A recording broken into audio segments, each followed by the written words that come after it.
Ya.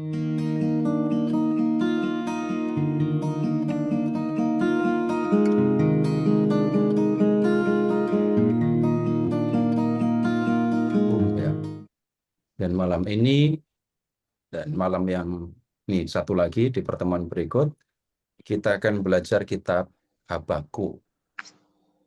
Nah, kemudian kalau dalam bulan kitab suci, kitab Habakuk ini akan dibicarakan di pertemuan yang ketiga dan keempat. Tapi kemudian kalau Bapak Ibu sudah membaca bahan bulan kitab suci yang nasional, Bapak Ibu pertemuan yang ketiga itu akan membahas Habakuk bab 2 ayat 1 sampai dengan 5. Tetapi kalau hanya membaca bagian ini, pemahaman kita belum akan lengkap. Ya, belum akan lengkap. Karena Habakuk bab 2 ayat 1 sampai dengan 5 itu adalah jawaban Tuhan atas pertanyaan atau keluhan Habakuk yang disampaikan di bab 1 ayat 12 sampai dengan 17. Dan ini keluhan atau pertanyaan yang kedua. Pertanyaan yang pertama itu diajukan di bab 1 ayat 2 sampai dengan 4 dan kemudian dijawab oleh Tuhan di bab 1 ayat 5 sampai dengan 11. Sekarang Bapak Ibu begini dulu. Tolong membuka kitab Habakuk. Silahkan siapkan kitab Habakuk bab 1, mulai dari bab 1.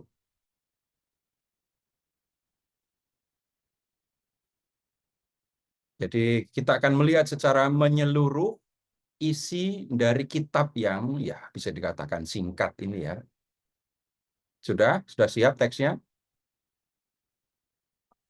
Nah, lihat ke bab 1 ayat 1 sekarang. Ucapan ilahi dalam penglihatan Nabi Habakuk gitu kan ya. Ini judul dari kitab ini. Nah, kemudian di bab 1 ayat 2 sampai dengan 4, kita akan lihat detailnya nanti ya. Ini Nabi Habakuk menyampaikan keluhan kepada Tuhan. Keluhan sekaligus pertanyaan. Nah, keluhan ini ditanggapi oleh Tuhan di ayat 5 sampai dengan 11.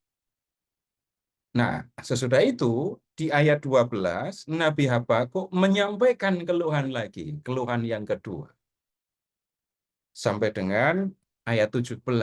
Nah, keluhan yang kedua ini ditanggapi oleh Tuhan di bab 2 ayat 1 sampai dengan 5.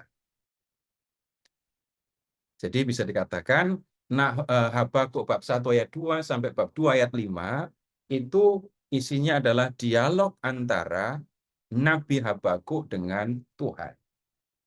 Kemudian di bab 2 mulai dari ayat 6. Bapak Ibu lihat ya, ayat 6 alinea kedua. Ada kata, celakalah orang yang menggaruk bagi dirinya apa yang bukan miliknya.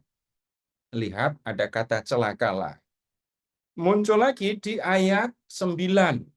Celakalah orang yang mengambil laba yang tidak halal untuk keperluan rumahnya. Kemudian ayat 12. Celakalah orang yang mendirikan kota di atas darah dan meletakkan dasar benteng di atas ketidakadilan. Masih ada lagi, ayat 15. Celakalah orang yang memberi minum sesamanya manusia, bercampur amarah, bahkan memabukkan dia untuk memandang auratnya. Lalu, ayat 19. Celakalah orang yang berkata kepada sepotong kayu, terjagalah, dan kepada sebuah batu bisu, bangunlah. Ada berapa kata celaka coba? 1, 2, 3, 4, 5. Nah, bagian ini bisa dikatakan sebagai ini 5 kutukan untuk para penindas. Kemudian sekarang ke bab 3. Bab 3 Ini ya kalau lihat judulnya, isinya adalah doa Nabi Habakuk. Nah, doanya panjang ya, 19 ayat.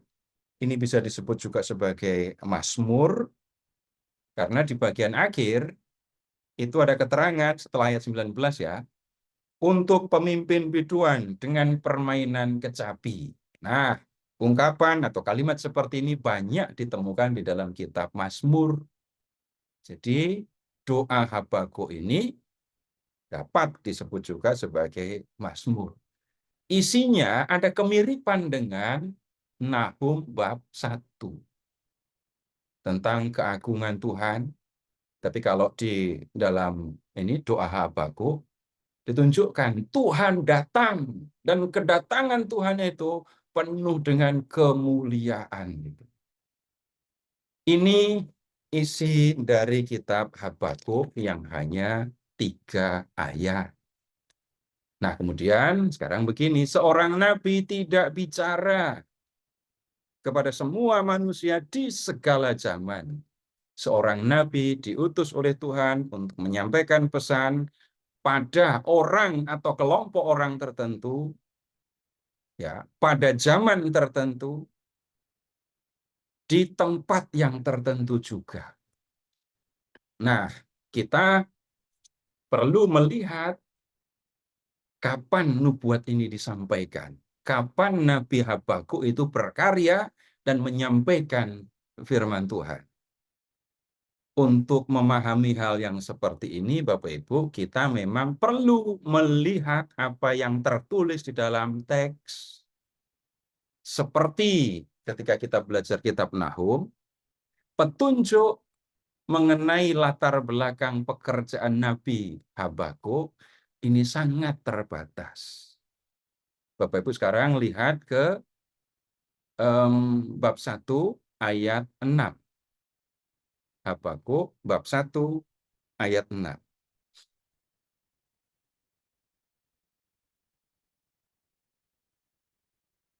Sebab sesungguhnya akulah yang membangkitkan orang Kasdim, bangsa yang garang dan tangkas itu. Perhatikan orang Kasdim. Nah, Nabi Habakuk itu kan berkarya di Yehuda. Berkarya di Yehuda. Kemudian begini, kapan Yehuda itu berurusan dengan orang Kasdim? Sehingga Nabi Habakuk harus menyebut nama orang Kasdim. Jadi kita perhatikan nama orang Kasdim, lalu bagaimana urusannya, kaitannya dengan umat Israel yang tinggal di kerajaan Yehuda. Nah, kalau kita lihat di Perjanjian Lama, ya, relasi atau hubungan antara orang Yehuda, kerajaan Yehuda dengan orang Kasdim, itu kita bisa lihat di 3 raja terakhir yang memerintah Yehuda. Sekarang Bapak Ibu tolong membuka 2 Raja bab 23, 2 Raja 23, ya kalimat atau ayat terakhir, ayat-ayat terakhir, 2 ayat terakhir. Silahkan membuka, atau lebih gampangnya Bapak Ibu buka saja 2 Raja bab 24. Kan?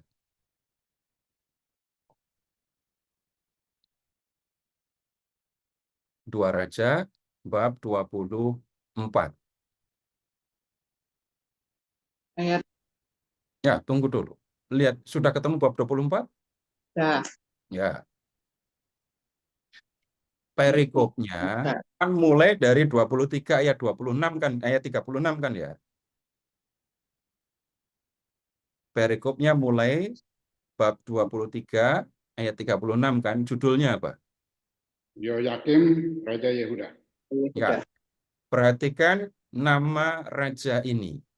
Yoyakim. Lalu bab 24 ayat 8.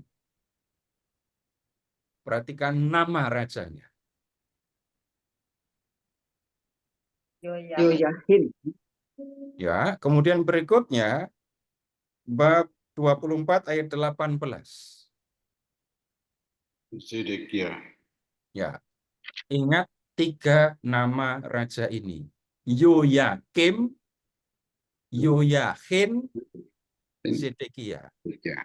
Supaya tidak terbalik, Bapak Ibu ingat saja abjad.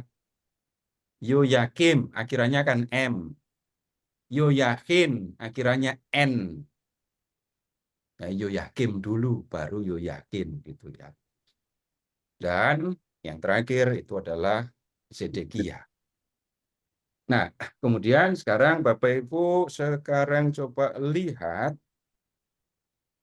ke ini bab 24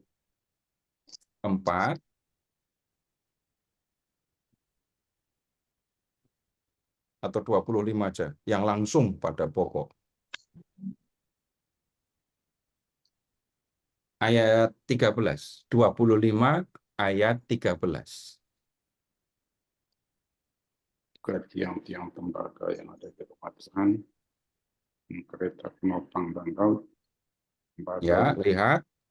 Tiang tembaga yang ada di rumah Tuhan, kereta penopang dan laut tembaga yang ada di rumah Tuhan dipecahkan oleh Kasdim, orang Kasdim, Dim. ya, dan tembaganya diangkut mereka ke Babel. Babel. Ini ayat ini rasanya cukup ya untuk menunjukkan orang Kasdim itu adalah bangsa yang tinggal di wilayah Babel dan kemudian membangun kerajaan Babel. Jadi kalau mendengar kata Kasdim, Bapak Ibu ingat saja Babel gitu. Nah, kapan orang-orang Yehuda berurusan dengan orang Babel? Nah, mereka berurusan dengan orang Babel ya di zaman 3 raja ini. Sekarang ke zaman Yoyakim 23 ayat 36. Yoyakim berumur 25 tahun pada waktu ia menjadi raja dan 11 tahun lamanya ia memerintah di Yerusalem. Ayat 37. Ia melakukan apa yang jahat di mata Tuhan tepat seperti yang dilakukan nenek moyangnya. Yoyakim adalah raja yang jahat di mata Tuhan. Nah, 24 ayat 1. Dalam zamannya, majulah berperang Nebukadnezar, raja Babel. Lalu Yoyakim menjadi takluk kepadanya 3 tahun lamanya. Sekarang Bapak Ibu silahkan membayangkan begini. Babel itu kerajaan, kalau bicara tentang wilayah atau geografinya, itu adanya di Irak modern. Nah, orang-orang atau kerajaan-kerajaan di zaman kuno itu kan biasa melakukan ekspansi, menaklukkan kerajaan-kerajaan lain dengan tujuan menguasainya dan mendapatkan kekayaan dari bangsa-bangsa, dari kerajaan-kerajaan yang ditaklukkan. Nah, Babel menyerbu Yehuda. Ibu kota Yehuda itu Yerusalem. Babel mengepung Yerusalem. Dan kemudian apa yang terjadi? Ya, Yehuda takluk kepada Babel dalam waktu 3 tahun. 3 tahun. Itu berarti selama 3 tahun Yehuda menjadi taklukan Babel. Selama itu juga Yehuda mengirim upeti kepada Babel. Nah, kemudian Yoyakim berbalik dan memberontak terhadap dia. Kalau Babel itu adanya di Irak, kemudian Yehuda itu ada di Israel, berontaknya bagaimana? Mengingatnya sederhana saja Bapak Ibu. Kalau suatu kerajaan, ini Babel ya, menaklukkan Yehuda, ya, lalu Yehuda menjadi taklukan Babel, sudah bisa dipastikan Babel mengirim pasukan untuk menduduki, untuk menguasai Yehuda. Berontak kepada Babel diwujudkan dengan membunuh para prajurit yang ditempatkan di Yehuda. Nah, kemudian lihat ke-24 ayat 2 ya. Tuhan menyuruh gerombolan-gerombolan Kasdim, gerombolan-gerombolan Aram, gerombolan-gerombolan Moab, dan gerombolan-gerombolan Bani Amon melawan Yoyakim. Ia menyuruh mereka melawan Yehuda untuk membinasakannya sesuai dengan firman Tuhan yang diucapkannya dengan perantaran para hambanya, yaitu para nabi. Sungguh, hal itu terjadi kepada Yehuda sesuai dengan titah Tuhan untuk menjauhkan mereka dari hadapannya oleh karena dosa-dosa Manasye. Manasye itu raja yang pernah memerintah Yehuda. Ini adalah nenek moyang atau leluhur dari Raja Yoyakim. Kemudian, setimpal dengan kejahatan, setimpal dengan segala yang dilakukannya. Dan juga oleh karena darah orang yang tidak bersalah yang telah ditumpahkannya. Sebab ia telah membuat Yerusalem penuh dengan darah orang yang tidak bersalah, dan Tuhan tidak mau mengampuninya. Nah, kemudian sekarang begini, Bapak Ibu, situasinya kalau memperhatikan perikop ini tadi, Yehuda atau Raja Yoyakim sudah berontak lawan Babel kan.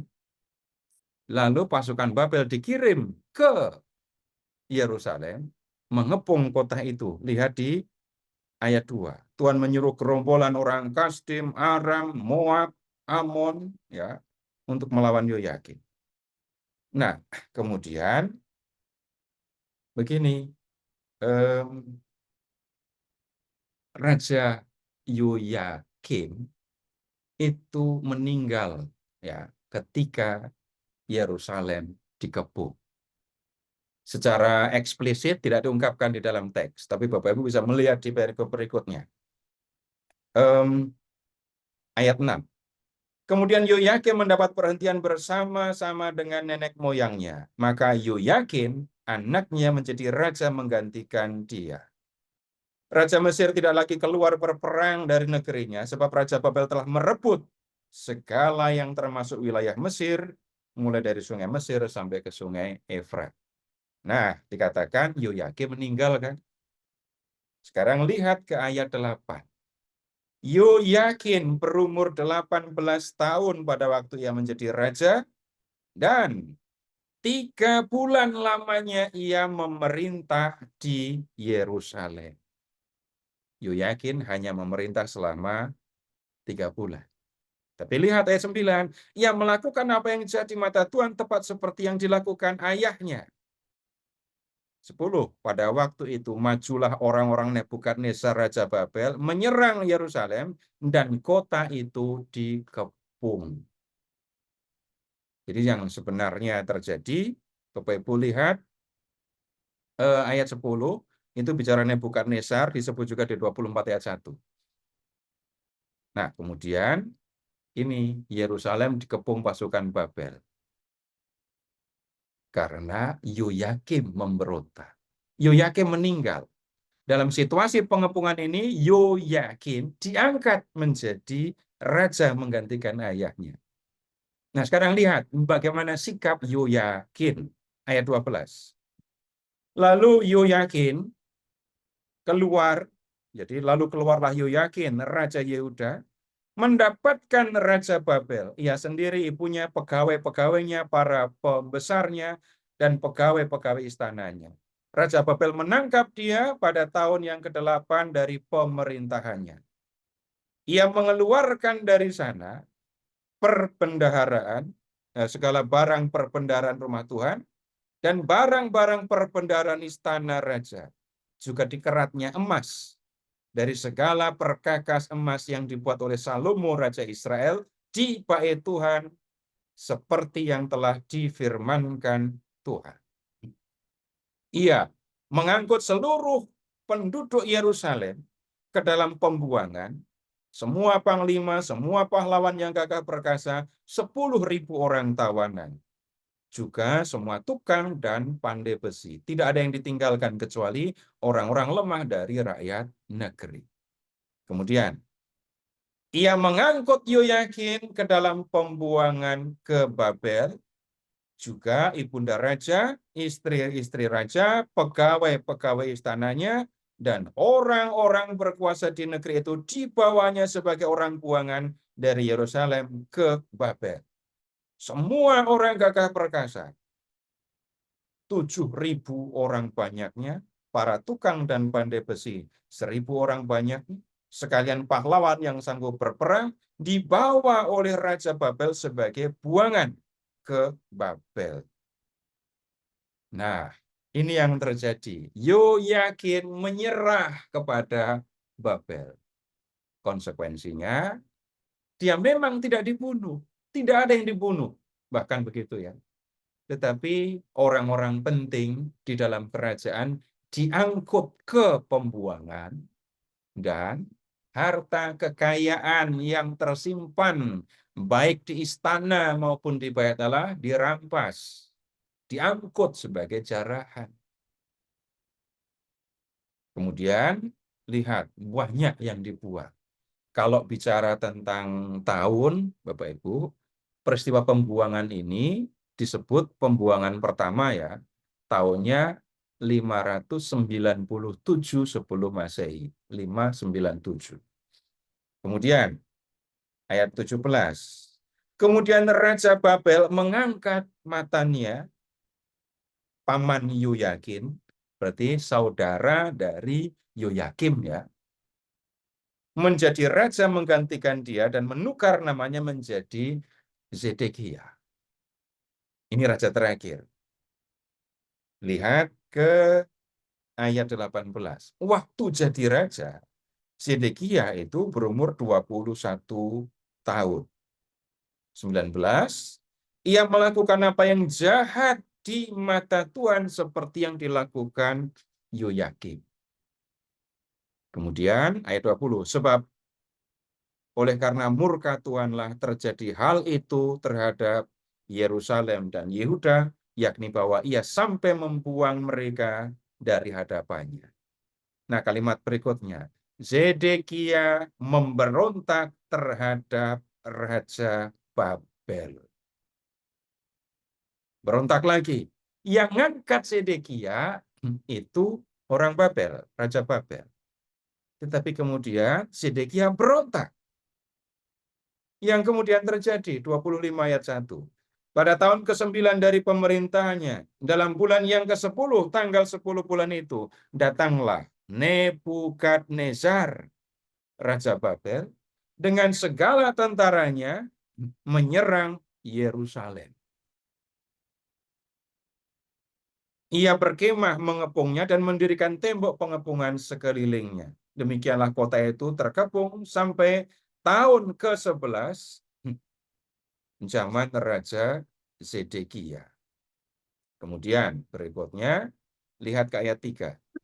Pada tanggal 9 bulan ke-4, ketika kelaparan sudah merajalela di kota, dan tidak ada lagi makanan pada rakyat negeri itu, maka dibelah oranglah tembok kota itu, dan semua tentara melarikan diri malam-malam melalui pintu gerbang antara kedua tembok yang ada di dekat Taman Raja, sekalipun orang-orang Kasdim mengepung kota itu sekeliling. Orang Kasdim, pasukan Babel sudah mengepung Yerusalem. Dan kemudian makanan sudah habis. Yang kemudian dilakukan bukan orang membuka gerbang lalu menyerahkan diri, bukan membuka gerbang terus lari, tidak mungkin. Karena pasti di depan gerbang ada pasukan Babel. Maka yang dilakukan, orang membelah tembok kota. Nah, Raja Zedekia dengan para pengawalnya melarikan diri. Lihat sekarang ke ayat 5. Tetapi tentara Kasdim mengejar raja dari belakang. Oh ya iyalah, mengejar ya dari belakang. Kalau dari depan namanya menyambut ya. Nah, kemudian Mencapai dia di dataran Yeriko, segala tentaranya telah berserak-serak meninggalkan dia. Dalam situasi yang sangat sulit ini, para pengawal pun meninggalkan rajanya. Kemudian, ayat 6. Mereka menangkap raja dan membawa dia kepada Raja Babel di Ribla yang menjatuhkan hukuman atas dia. Apa hukumannya? Orang menyembelih anak-anak Zedekia di depan matanya. Kemudian dibutakannya mata Zedekia, lalu dia dibelenggu dengan rantai tembaga dan dibawa ke Babel. Zedekia ditangkap, anak-anaknya juga ditangkap, lalu anak-anak Zedekia dibunuh, disembelih di depan bapaknya. Setelah itu, mata bapaknya, Zedekia, dibuat buta. Bapak Ibu tahu kan ya, membuat orang buta itu kan gampang, apalagi prajurit yang punya keberanian, bahkan kekejaman lebih ya. Tinggal ambil pedang, pisau, atau tombak, lalu colokkan di mata, selesai, buta. Zedekia baru saja melihat anaknya dibunuh, lalu dibuat buta. Itu berarti yang terakhir dilihat oleh Zedekia adalah pembunuhan terhadap anak-anak. Habis itu, dia dibelenggu, lalu dibawa ke Babel. Belum selesai. Lihat ayat 8. Dalam bulan yang kelima, tanggal 7 bulan itu, itulah tahun ke-19 zaman Raja Nebukadnezar Raja Babel, datanglah Nebuzaradan, kepala pasukan pengawal, pegawai Raja Babel ke Yerusalem. Ia membakar rumah Tuhan, rumah Raja, dan semua rumah di Yerusalem. Semua rumah orang besar dibakarnya dengan api. Tembok sekeliling kota Yerusalem dirobohkan oleh semua tentara Kasdim yang ada bersama-sama dengan kepala pasukan pengawal itu. Sisa-sisa rakyat yang masih tinggal di kota itu dan para pembelot yang menyeberang ke pihak Raja Babel dan sisa-sisa khalayak ramai diangkut ke dalam pembuangan oleh Nebuzaradan, kepala pasukan pengawal itu. Bapak Ibu, saudara-saudara, Yehuda mengalami pembuangan sampai 2 kali ya. Dan ini adalah pembuangan yang kedua. Ini adalah pembuangan yang disebut sebagai pembuangan besar. Pembuangan besar-besaran. Kapan terjadinya? 10 tahun setelah pembuangan yang pertama. 587 sebelum Masehi. Hanya beberapa orang miskin dari negeri itu ditinggalkan oleh kepala pasukan pengawal untuk menjadi tukang-tukang kebun anggur dan peladang-peladang. Ini ya perjumpaan gitu ya. Yehuda dengan Kasdim. Perjumpaan yang mengerikan sebenarnya. Kemudian Bapak Ibu tolong ke bab 24 ayat 2. Tuhan menyuruh gerombolan-gerombolan Kasdim, gerombolan Aram, Moab, Amon melawan Yoyakim. Ia menyuruh mereka melawan Yehuda untuk membinasakannya sesuai dengan firman Tuhan yang diucapkannya dengan perantaraan para hambanya. Jadi kalau sampai Yerusalem, Yehuda mengalami yang seperti ini semua tadi, itu karena Tuhan yang membuatnya. Nah, ini latar belakang nubuat Habakuk.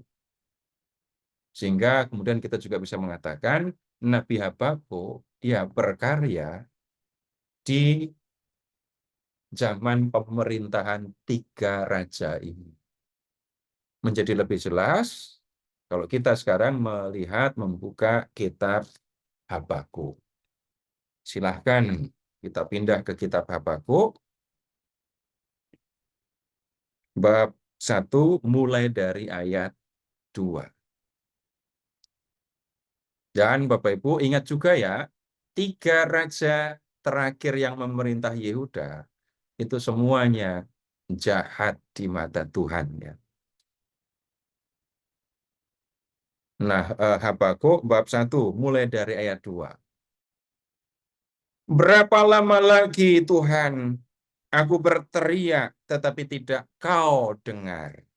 Aku berseru kepadamu penindasan tetapi tidak kau tolong. Mengapa engkau memperlihatkan kepadaku kejahatan sehingga aku memandang kelaliman? Ya, aniaya dan kekerasan ada di depan mataku. Perbantahan dan pertikaian terjadi. Itulah sebabnya hukum kehilangan kekuatannya dan tidak pernah muncul keadilan. Sebab orang fasik mengepung orang benar. Itulah sebabnya keadilan muncul terbalik. Habakuk sebagai nabi ya datang hadir di Yehuda dan berbicara kepada umat Allah. Dia menyaksikan penindasan, penganiayaan, orang yang berlaku jahat kepada sesamanya. Dia mengingatkan orang-orang yang berlaku jahat, iya.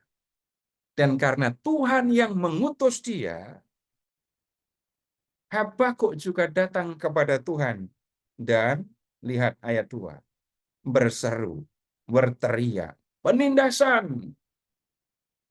Tetapi Tuhan diam saja. Tuhan tidak menjawab, Tuhan tidak menolong. Habakuk rupanya juga tidak nyaman melihat kejahatan. Lihat ke ayat 3. Mengapa engkau memperlihatkan kepadaku kejahatan sehingga aku memandang kelaliman? Kalau orang yang hidup benar itu memandang kejahatan, matanya tidak akan nyaman, tidak akan tahan melihat, hatinya tidak akan tenang menyaksikan itu. Bapak Ibu begini saja ya, ini nggak ngomong kejahatan dulu. Bapak Ibu biasa pergi ke gereja, dan kalau sudah masuk ke gereja, Bapak Ibu tenang, diam, sampai misa, dan misa Bapak Ibu ikuti dengan khidmat. Ketika Bapak Ibu ini sebelum misa ya, ada orang datang, Bapak Ibu tenang, berdoa, lalu ada orang datang di sebelah, atau di belakang, atau di depan. Mereka berisik, ngomong kenceng, nggak berhenti-berhenti. Bapak Ibu bisa tenang?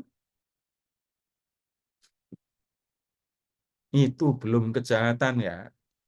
Itu bisa membuat kita nggak nyaman. Orang yang biasa hidup benar, melihat orang lain berlaku jahat, di depan matanya melakukan kejahatan, dia nggak akan tenang. Nabi diutus oleh Tuhan untuk bicara kepada orang Yehuda yang hidupnya diwarnai kejahatan. Habakuk harus melihat kejahatan. Dia harus melihat penganiayaan. Dia melihat orang yang diperlakukan tidak adil. Dia mengingatkan mereka tetapi tidak ada hasilnya. Karena itu dia berteriak, berseru kepada Tuhan. Tapi menurut Habakuk, Tuhan tidak menolong. Tetapi kemudian sekarang lihat ayat 5. Lihatlah di antara bangsa-bangsa dan perhatikanlah. Jadilah heran dan tercengang-cengang. Sebab aku melakukan suatu pekerjaan dalam zaman yang tidak akan kamu percayai jika diceritakan. Tunggu dulu. Bapak Ibu, kalau membaca ayat 2 sampai dengan 4, itu Nahum bicara kepada Tuhan ya. Lalu di ayat 5, ini Tuhan bicara, Nahum. Ini Tuhan bicara kepada Habakuk. Ya. Ayat 2 sampai 4, Habakuk bicara kepada Tuhan. Ayat 5 sampai dengan 10 ini Tuhan yang bicara kepada Habakuk. Lihat di antara bangsa-bangsa, perhatikan, jadilah heran. Sebab aku, ini Tuhan ya, melakukan suatu pekerjaan dalam zamanmu yang tidak akan kamu percayai jika diceritakan. Pekerjaan apa? Lihat ayat 6. Sesungguhnya, akulah yang membangkitkan orang Kasdim, bangsa yang garang dan tangkas itu, yang melintasi lintang bujur bumi untuk menduduki tempat kediaman yang bukan kepunyaan mereka. Bangsa itu dahsyat dan menakutkan. Keadilannya dan keluhurannya berasal daripadanya sendiri. Kudanya lebih cepat daripada macan tutul dan lebih ganas daripada serigala pada waktu malam. Pasukan berkudanya datang menderap, dari jauh mereka datang terbang seperti Raja Wali yang menyambar mangsa. Nah, lihat dulu orang Kasdim ini ya. Dikatakan di ayat 6, orang Kasdim itu bangsa yang garang dan tangkas. Ini repot ini ya. Tangkas itu menunjukkan keterampilan dalam menggunakan senjata ya. Tapi kombinasinya dengan garang. Terampil menggunakan senjata, tetapi garang. Kemudian, lihat ayat 7. Bangsa itu dahsyat, menakutkan. Ya kalau jumlahnya banyak, orang-orangnya tangkas tapi ganas, ya bikin takut beneran. Keadilannya dan keluhurannya berasal daripadanya sendiri. Itu sama dengan mereka mengatakan mereka itu semaunya sendiri. Ukuran keadilannya, ya maunya mereka. Karena mereka kuat, mereka bisa melakukan apa yang mereka kehendaki. Kudanya lebih cepat daripada macan tutul, lebih ganas daripada serigala pada waktu malam. Pernah lihat serigala di waktu malam? Saya pengen dengar ceritanya, ganasnya seperti apa serigala di waktu malam. Emang serigala itu kalau malam pada ngapain?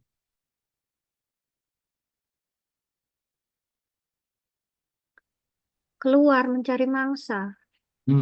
Kalau siang? Tidur. Tidur. Istirahat gitu. Serigala hewan pemangsa, keluar mencari mangsa. Itu kan ya. Kalau binatang pemangsa nyari mangsa, ada yang sopan apa enggak? Enggak. Enggak. Bapak Ibu sudah biasa mendengar istilah ini ya, perang psikologis ya. Maksudnya, belum ngapa-ngapain, musuh sudah bisa dibuat takut. Untuk nakuti mangsa, serigala ngapain? Melolong. Mengaum. Gimana suaranya? Mengaum.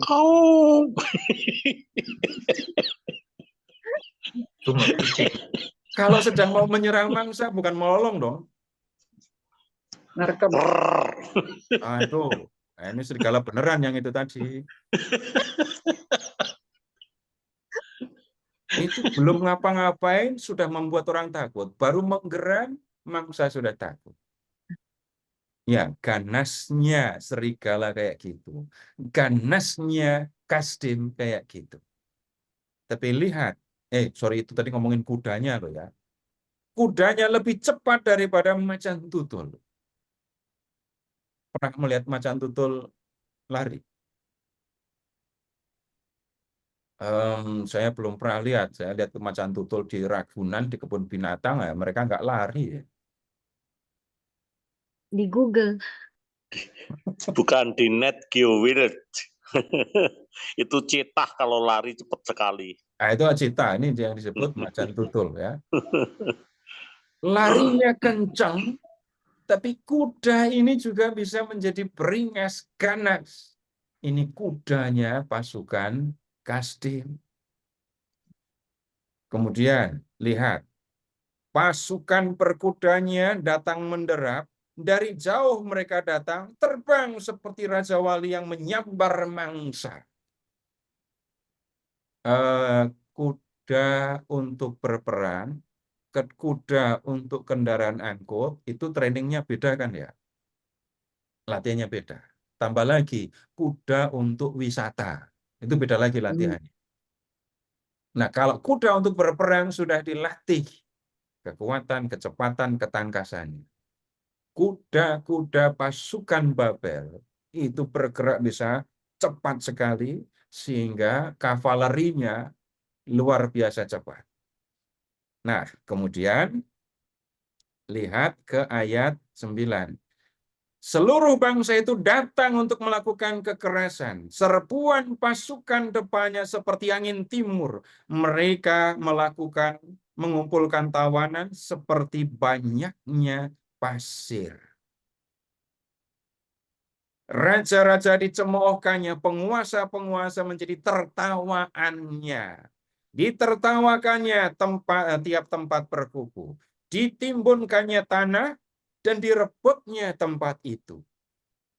Maksudnya ini sistem penguasaan satu kota ya. Coba lihat lagi. Ditertawakannya tiap tempat berkubu. Kubu itu tembok benteng yang mengelilingi kota. Tembok kota ditertawakan. Terus habis itu ditimbunkannya tanah, dibuat gundukan timbunan tanah di dekat kubu, di dekat tembok benteng kota. Untuk apa? Untuk menyerang pasukan yang berjaga di atas tembok kota. Untuk kemudian dipasang tangga atau jembatan yang menghubungkan gundukan tanah itu dengan tembok kota. Sehingga pasukan bisa masuk. Dan kemudian yang terjadi ya kota direbut. Bapak Ibu kembali ke kitab 2 Raja-Raja tadi ya. Babel datang ke Yerusalem, mengepung kota itu, mengalahkannya. Dan kalau di kitab Raja-Raja tadi, Tuhan yang melakukannya. Kalau di Habakuk bab 1 ayat 6, akulah yang membangkitkan orang Kasdim. Jadi kalau orang Kasdim itu kemudian datang mengalahkan Yehuda, menaklukkan Yerusalem, lalu membuang penduduknya, itu karena Tuhan yang menyuruh. Nah, Bapak Ibu, orang Yehuda memang sudah melakukan kejahatan. Tetapi, kenapa Tuhan menggunakan orang Kasdim untuk menghukum umatnya? Ini keluhan Habakuk yang kedua. Sekarang kita ke ini bab 1 ayat 12. Bukankah Engkau, ya Tuhan, dari dahulu Allahku yang Maha Kudus? Tidak akan mati kami. Ya Tuhan, telah Kau tetapkan Dia untuk menghukumkan. Ya gunung batu, telah Kau tentukan Dia untuk menyiksa. Perhatikan ayat ini Bapak Ibu. Ya Tuhan, telah Kau tetapkan Dia untuk menghukum. Telah Kau tentukan Dia untuk menyiksa. Dianya itu siapa? Kasdim. Orang Kasdim. Ini yang Tuhan yang bicara, Habakuk yang bicara, saudara. Kemudian, matamu terlalu suci untuk melihat kejahatan, dan engkau tidak dapat memandang kelaliman. Nah, kalimat berikutnya. Mengapa engkau memandangi orang-orang yang berbuat khianat itu, dan engkau berdiam diri? Apabila orang fasik menelan orang yang lebih benar dari dia. Bapak Ibu, sama pertanyaannya. Apabila orang fasik menelan orang yang lebih benar dari dia, orang fasiknya siapa? Fasik itu jahat. Kasdim lagi kan ya? orang yang lebih benar, nah itu Yehuda, orang Yehuda. Singkatnya begini, orang Yehuda itu memang jahat Tuhan.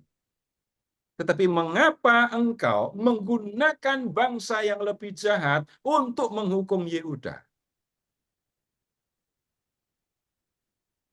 Ini kan aneh menurut pemahaman Habakuk.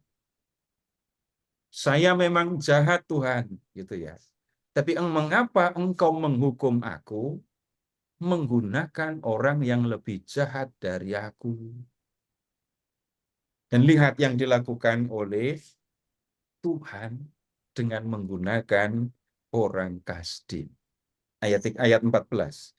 Engkau menjadikan manusia itu seperti ikan di laut, seperti binatang-binatang melata yang tidak ada pemerintahnya. Semuanya mereka ditariknya ke atas dengan kail, ditangkap dengan pukatnya, dan dikumpulkannya dengan payangnya. Itulah sebabnya ia bersukaria dan bersorak-sorai. Itulah sebabnya dipersembahkannya korban untuk pukatnya, dan dibakarnya korban untuk payangnya. Sebab oleh karena alat-alat itu pendapatannya mewah dan rezekinya berlimpah-limpah. Sebab itukah ia selalu menghunus pedangnya dan membunuh bangsa-bangsa dengan tidak kenal belas kasihan. Sekarang lihat ke ayat 14 lagi ya. Tuhan yang menggerakkan orang Kasdim. Itu berarti apa yang dilakukan oleh orang Kasdim ada di bawah kuasa Tuhan. Maksudnya begitu. Dan Habakuk bertanya di ayat 14. Engkau menjadikan manusia seperti ikan di laut, seperti binatang melata yang tidak ada pemerintahannya. Maksudnya, lihat ayat 15. Semuanya ditarik dengan ke atas dengan kail, ditangkap dengan pukat, dikumpulkan dengan payang. Bapak Ibu pernah mancing ikan?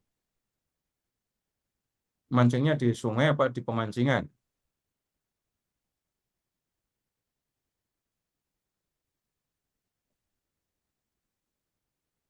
Sungai. Nah, kalau di sungai, itu mulut ikan masih bagus ya.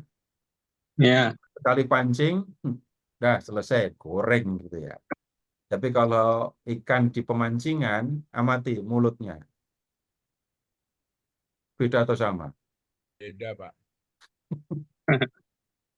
Merengut kalau yang dipancing. Hancur itu mulut ikan yang di pemancingan. Karena habis dipancing, mulutnya rusak, masukkan lagi ke kolam. Karena pancing beberapa kali. Sampai beberapa kali gitu kan. Nah, pasukan Babel itu sudah menguasai Yehuda dan Yerusalem. Mereka memperlakukan orang Yehuda seperti apa? Seperti orang mancing, seperti orang menangkap ikan dengan pukat. Bapak Ibu pernah lihat orang ditangkap pakai jaring? Atau gini, Bapak Ibu dulu nonton nggak film The Mission yang Robert De Niro? Film The Mission yang pemainnya Robert De Niro. Sebelum dia bertobat, yang itu memerankan siapa si Robert De Niro itu? Dia menjadi tentara bayaran yang salah satu pekerjaannya adalah nyari, nangkap, nyulik orang-orang Indian. Dan cara yang digunakan adalah benar-benar menggunakan jaring, jala. Jala itu menjadi salah satu sarana yang digunakan dalam peperangan. Untuk menangkap orang, orang kalau sudah sampai masuk ke dalam jaring, sulit untuk bergerak. Nah, Habakuk menyaksikan perlakuan pasukan Babel terhadap orang-orang Yehuda. Mereka memperlakukan orang Yehuda seperti orang nangkap ikan yang ditangkap, dipancing, dipancing, dicela, lalu dikumpulkan gitu. Kemudian lihat kalimat di ayat 15. Itulah sebabnya ia bersukaria dan bersorak-sorai. 16. Itulah sebabnya dipersembahkan korban untuk pukatnya, dibakarnya korban untuk payamnya. Ya. Sebab oleh karena alat-alat itu pendapatannya mewah dan rezekinya berlimpah-limpah. Kalau suatu bangsa, suatu kota itu ditaklukkan, banyak orang kemudian ditawan, buat apa? Ada yang dibawa pulang untuk dijadikan budak di rumahnya, di istananya, di kuil-kuilnya. Tapi banyak yang kemudian dijual. Yang masih muda, yang masih kuat, wah ini jual. Tapi kalau ada orang yang kira-kira akan disenangi, dalam arti, wah ini cocok untuk budak di rumah saya, diambil. Nah, 17. Sebab itukah ia selalu menghunus pedangnya dan membunuh bangsa-bangsa dengan tidak kenal belas kasihan. Tuhan, ini ganasnya orang Kasdim. Tuhan, ini kejamnya orang Kasdim. Mengapa engkau menggunakan orang Kasdim yang jahat itu untuk menghukum kami, untuk menghukum orang Yehuda? Orang Yehuda memang bersalah, memang jahat, tapi orang Kasdim jauh lebih jahat. Nah, kemudian ini keluhannya ya. Sekarang silahkan ke bab 2 ayat 1. Aku, nah ini Habakuk yang bicara, mau berdiri di tempat pengintaianku dan berdiri tegak di menara. Aku mau meninjau dan menantikan apa yang akan difirmankannya kepadaku dan apa yang akan dijawabnya atas pengaduanku. Jadi Habakuk ya naik ke menara, naik ke tempat pengintaian, terus nunggu Tuhan mau jawab apa itu. Nah, sebelum lanjut, sebelum mendengarkan jawaban Tuhan, Bapak Ibu, kalau ada yang perlu diklarifikasi, ada yang perlu ditanyakan, silahkan disampaikan. Silahkan Pak Ferry. Silakan Bapak Ibu, jika ada ya pertanyaan. Sejauh ini di kolom chat belum ada pertanyaan Pak Seto. Silakan Bapak Ibu yang akan langsung mengajukan pertanyaan. Tapi memang mudah kan ya? Maksudnya gimana Pak? Mengikuti penjelasan pembacaan ini tadi, bisa memahaminya kan? Jadi memang mudah kan? Jadi kalau nggak ada pertanyaan, wah itu wajar. Karena gampang. Siapa yang bilang Habakuk sulit? Gampang gitu kok ya. Oh ini Pak Seto. Jangan dibuat Ada, sulit jadinya ya. ya. Ya silakan. Ada ini Bapak atau Ibu Sri Kukuh Widodo. Silakan Pak, Bapak atau Ibu. Silakan. Bapak. Oh, Bapak. Makasih. Selamat malam Pak. Selamat malam Pak Seto. Ya Pak, selamat malam. Pertanyaan saya, kalau di Perjanjian Baru itu, Kasdim itu adalah orang yang disunat ya, maksudnya dibiri ya. Artinya dia menjaga para raja itu. Apakah Kasdim yang sama dengan ini yang begitu kuat dan apa tadi istilahnya itu apa sama dengan kali yang Kasim itu. Bapak Ibu Bapak sebutkan itu Kasim. Oh gitu ya. Kasim, bukan Kasdim. Jadi yang kedua ini, jadi kenapa Nahum dan Habakuk itu sebagai nabi-nabi kecil, padahal itu merasa penyelamatan dari orang-orang Yehuda. Seharusnya dianya kan merupakan nabi-nabi besar ya, dia sampai bisa berhubungan langsung dengan Tuhan dan dijawabnya dan bersyukur itu. Baik. Terima kasih. Baik, yang pertama balik ke yang pertama dulu, Bapak Ibu tolong buka peta dunia zaman purba. Buka lagi petanya supaya sampai hafal petanya ya.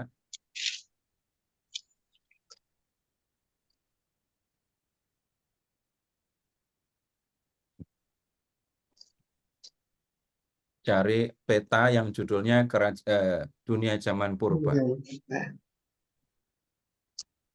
Dunia kitab kejadian, dunia para bapak bangsa gitu ya. Setelah ini Bapak Ibu nggak akan lupa. Ya, Bapak Ibu dari Yerusalem. Dari Yerusalem ya. Udah ketemu Yerusalem. Terus silahkan ke arah utara cari kota Damsyik. Ingat, kalau ada titik itu berarti kota, kalau nggak ada titik itu berarti wilayah. Dari Yerusalem ke Damsyik di wilayah Syria. Terus habis itu ke arah timur ikuti sungai Efrat dan Tigris. Kemudian, nah kalau di bagian utara Bapak Ibu ketemu wilayah Asyur. Di wilayah Asyur cari kota Niniwe. Ya, dari Asyur silahkan ke selatan cari wilayah Babel. Cari juga kota Babel. Dekat muara sungai, Bapak Ibu cari kota Ur. Ur Kasdim. Ah, itu Ur Kasdim, itu kan ya? Ya. Nah, itu gampang mengingatnya kan. Jadi, Kasdim itu menunjuk kepada orang-orang yang tinggal di wilayah itu, wilayah Babel. Ur, nama kotanya Ur, ada di wilayah Kasdim. Siapa tokoh yang datang dari wilayah, dari kota ini? Abraham. Abraham. Ya. Nah, sedangkan kalau Kasim itu kalau di Kisah Para Rasul bab 8, itu disebutnya Sida-Sida. Ya. Kasim itu orang penting di dalam kerajaan. Kenapa? Ini orang-orang pinter, dekat-dekat dengan raja. Tapi raja khawatir. Karena permaisuri satu, istrinya banyak, selirnya banyak, raja cuma satu. Ini kalau ya raja nggak pernah mendekati yang satu, yang lain, nanti kalau istri-istri raja pada pengen, nyarinya orang-orang dekatnya. Kalau orang dekatnya itu sampai berhubungan dengan istri raja, lalu suatu saat istri raja itu diangkat jadi permaisuri, dan anaknya dijadikan raja, berarti yang jadi raja itu nanti bukan anak raja, tapi anak pegawai raja. Karena masalah itu, kekhawatiran itulah, ya orang-orang dekat raja, orang-orang penting di istana, itu diserahkan kepada orang-orang yang sudah dikebiri, Kasim. Nah, kemudian pertanyaan yang kedua, silahkan membuka daftar isi kitab suci. Silahkan buka daftar isi kitab suci.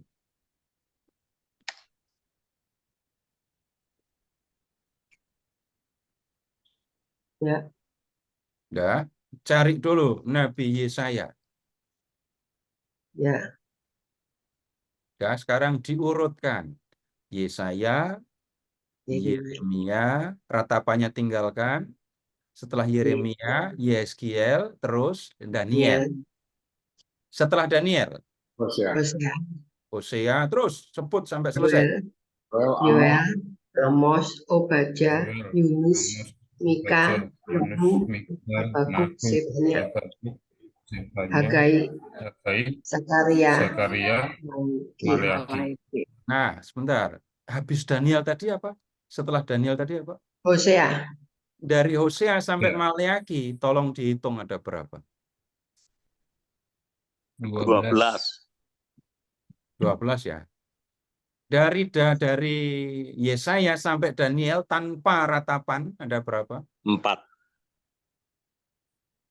Dari Hosea sampai Daniel, dari Yesaya sampai Daniel, Yesaya, Yeremia, Yeskiel, Daniel, itu disebut nabi besar. Dari Hosea sampai Maleakhi yang jumlahnya 12 itu disebutnya nabi kecil. Apa yang menentukan ini besar dan yang lain kecil? Bukan karena orangnya besar, bukan karena pesannya lebih penting atau kurang penting, tapi karena kitabnya tebal. Ya, Yesaya jelas tebal, Yeremia, Yeskiel jelas tebal, dan Daniel kurang tebal, tapi dihitung sebagai yang tebal. Kitab yang lain dianggap singkat, pendek, walaupun Hosea dan Zakaria itu termasuk yang panjang, Amos juga. Jadi yang menentukan besar dan kecilnya nabi, kitab nabi-nabi, itu ketebalannya. Ingat, 4 nabi besar, 12 nabi kecil. Begitu. Baik, berikutnya. Silakan. Saya kira jelas ya, Pak. Selanjutnya Pak Seto, ini ada Terima kasih. Ibu Nini yang sudah resen. Ibu Nini yang sudah resen, silakan jika ingin mengajukan pertanyaan. Makasih, Pak. Saya cuma mau tanya kenapa pertemuan hari ini disebut bagian 1? Tandanya masih ada bagian 2 kan? Maksudnya apa? Karena materinya banyak atau sulit atau gimana? Kasih. Kalau semua saya omongkan sekarang, minggu depan saya nggak punya bahan bicara, Bu. Begini, Bagian 1 Habakuk. kita hanya mengingat begini saja. Nahum dan Habakuk itu kan terus terang jarang dipelajari gitu kan ya. Dan kemudian saya berbicaranya nggak cepat-cepat. Saya ingin mengajak Bapak Ibu atau bersama dengan Bapak Ibu membuka kitab, mempelajarinya. Sehingga memang jadinya memerlukan waktu lebih panjang. Jadi malam ini Habakuk tapi bagian yang pertama. Nanti pertemuan berikut Habakuk bagian kedua. Di bagian kedua nanti kita akan bicara tentang doa Habakuk tadi itu. Yang seru juga itu. Tuhan ketika datang dikawal oleh demam dan wabah. Gitu kan.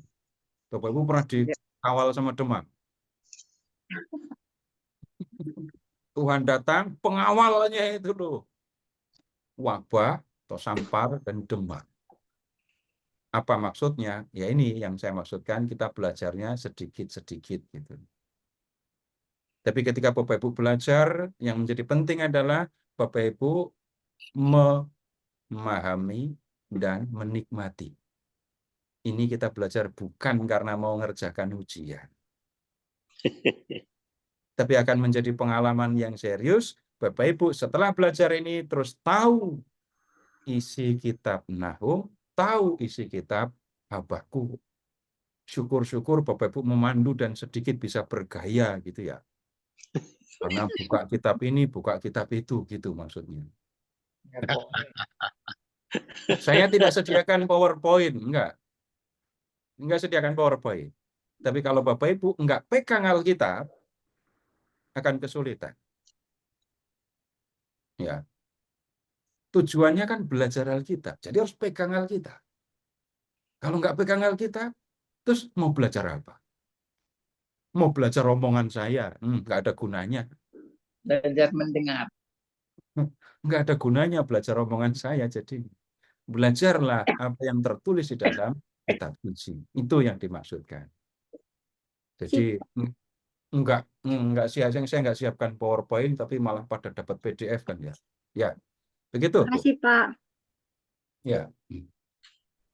Ya, Pak Seto. Ini pertanyaan berikutnya dari Ibu Mariana Jo.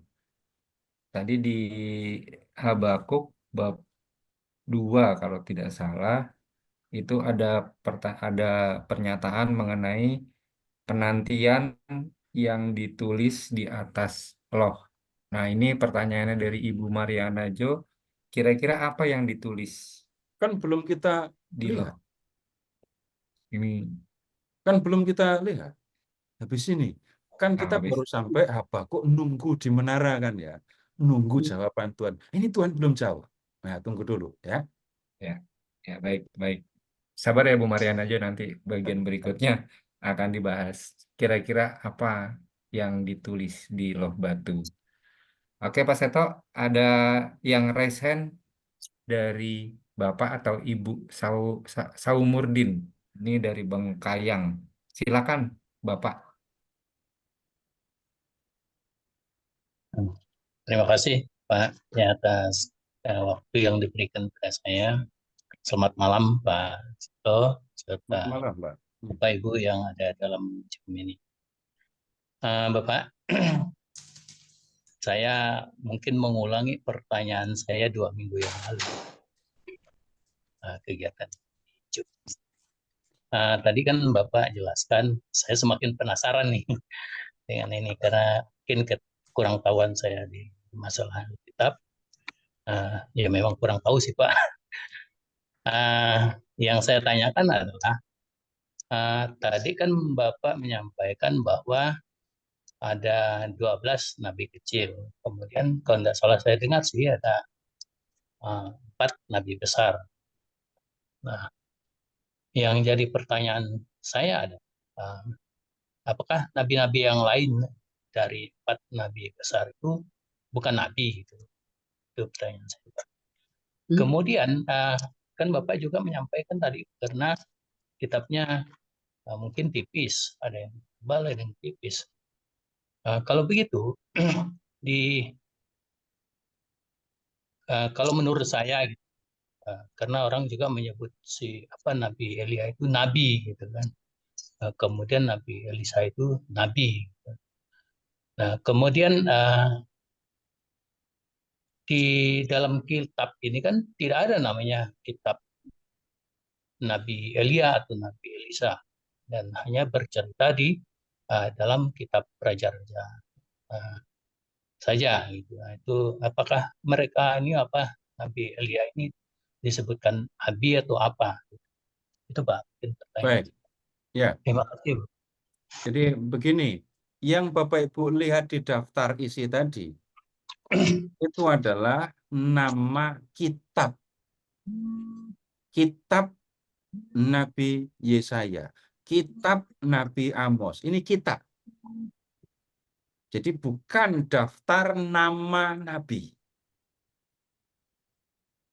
Apakah ini berbeda? Iya, berbeda. Nah, sekarang begini, saya akan ajak Bapak Ibu untuk melihat ini sejarah nabi-nabi ya, biarpun singkat ya. Tapi tetap ada batas waktunya. Nanti kalau enggak, materi enggak nyampe. Nabi itu ketika menyampaikan nubuat, ketika menyampaikan firman, itu semuanya dulu lisan. Enggak ditulis awalnya. Nabi yang pertama kali nubuatnya ditulis itu adalah Amos. Jadi ada nabi yang mewartakan, yang berbicara, lalu nubuat-nubuatnya ditulis. Yang Bapak Ibu lihat di daftar isi tadi, itu adalah tulisan yang berisi nubuat para nabi. Nabi-nabi yang bekerja, yang memberitakan firman sebelum Amos, ya, itu tidak punya tulisan atau nubuatnya tidak ditulis. Kemudian sekarang begini, nabi-nabi yang seperti ini yang nubuatnya tidak ditulis tetapi hidupnya dikisahkan, itu kita temukan Bapak Ibu di kitab dari Yosua sampai raja-raja. Yosua, Hakim, 1 Samuel, 2 Samuel, 1 Raja, dan 2 Raja. Nabi-nabi yang diceritakan hidupnya di kitab-kitab ini disebutnya, ini istilahnya nggak begitu bagus, nabi terdahulu. Nabi-nabi yang ada tulisannya, yang nubuatnya ditulis, itu disebutnya nabi kemudian. Namanya nggak begitu familiar. Kemudian kitab-kitab yang menyampaikan kisah tentang Nabi tadi ya, dari Yosua sampai raja-raja, itu kalau dalam kanon Yahudi itu disebutnya kitab nabi-nabi karena menyampaikan cerita tentang nabi. Elia, Elisa itu ada di 1 Raja dan 2 Raja. Di samping 2 orang ini masih ada banyak yang diceritakan. Bapak Ibu mungkin pernah kenal, pernah mendengar, pernah belajar tentang Nabi Ahia. Nabi Ahia ini yang memberikan ini 10 koyakan dari kain baru kepada Yerobeam. Dia yang memberitahukan kepada Yerobeam 10 suku akan mengikuti. Nabi ini kemudian setelah menjadi tua nggak bisa melihat. Istri Yerobeam datang, tapi nyamar mau nanya tentang keadaan anaknya yang sakit. Ahia diberitahu oleh Tuhan, nanti kamu kembali ke kota, begitu kamu masuk gerbang, anakmu mati. Nah, cerita nabi-nabi yang seperti itu banyak Bapak Ibu di kitab Raja-Raja. Samuel, itu sebutannya bisa banyak itu. Kadang disebut nabi, kadang disebut imam, kadang disebut pelihat. Karena bisa melihat apa yang terjadi di tempat lain, bahkan di waktu yang lain.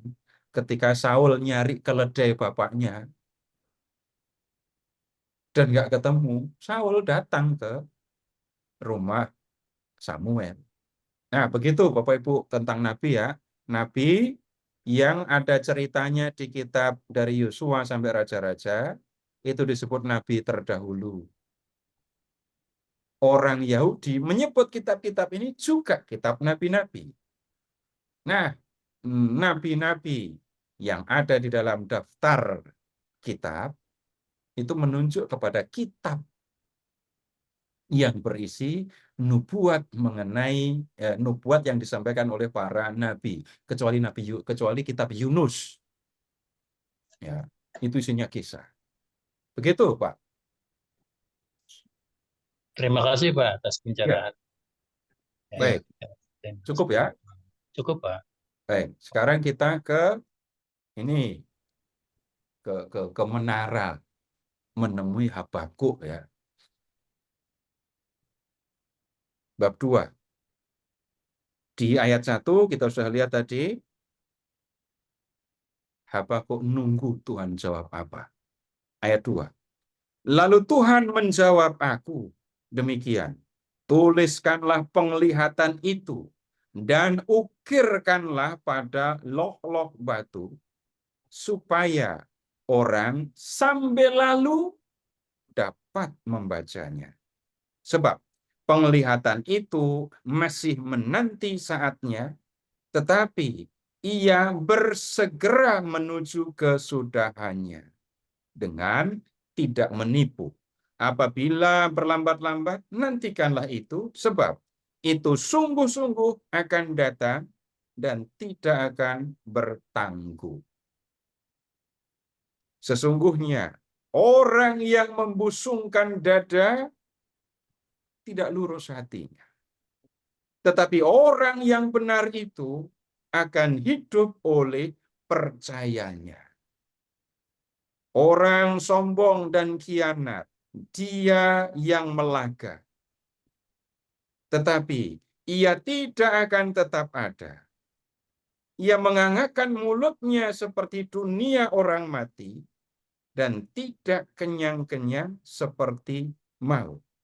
Sehingga segala suku bangsa dikumpulkannya, dan segala bangsa dihimpunkannya. Bapak Ibu, ini yang bisa membuat sulit mengerti, itu ada kata penglihatan, tetapi kemudian kok di ayat-ayat berikutnya tidak diceritakan Nabi ngelihat apa gitu ya. Sekarang Bapak Ibu lihat begini. Lihat ke ayat 4.